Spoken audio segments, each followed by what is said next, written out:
Hey everyone, it's the Board Game Guru here, and I'm coming to you from Amersfoort in Holland. I am sitting in front of a great wall of games from a friend of mine, Peter Viljoen, and I wanted to talk very quickly about a game that I think a lot of people haven't really heard about, and it's called Magnastorm from Feuerland games, and I think it really is something that people should go and check out. It's a game that feels a lot to me like Gaia Project because it's got a kind of similar feel to it. It's got a lot of the same sort of colors with the grays and the dark colors, but it's, and the layout feels kind of similar. But the game itself uses quite an interesting board layout. So it's got these two boards, and you place your pieces, and I can't remember what they're called now, but they're sort of workers, and so there's some neutral ones, and then each player has pieces in their color. And so each turn that you play, you have a choice between either activating on the top board or on the bottom board. And if you're going to go to the bottom board, all you have to do is take one of the pieces from the top board and put it onto a space in the bottom. You activate that, you're either going to get some resources or potentially activate something else. And then you can get some bonuses as well.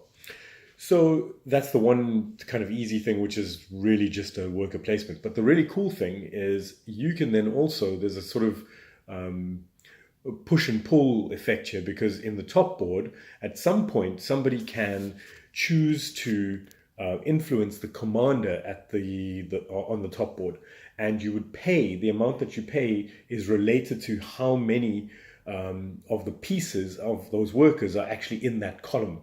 So I thought that's really cool, because as you know, your tense decision there is whether you move a piece down to the bottom and make it potentially cheaper for someone else, or do you take it yourself at a kind of slightly higher cost.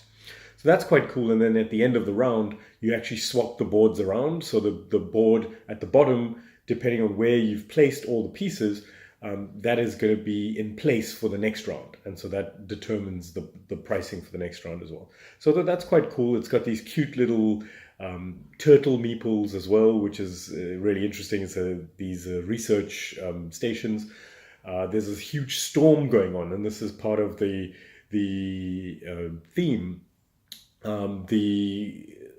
The center of the board rotates, and so half of the boards, 3 out of the 6 sectors, are quiet, and the other 3 are in the storm. And so the ones that are quiet are the ones that you tend to be able to activate, or you can actually do stuff in.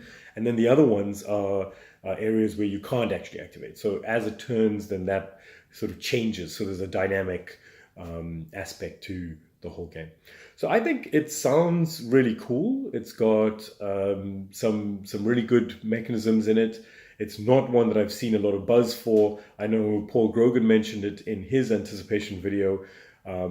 But if you are interested in games that are a little heavier, so games in the sort of region of Gaia Project, I don't think this is quite as heavy as Gaia Project, but in that sort of region, go and check out from Feuerland Games, Magnastorm.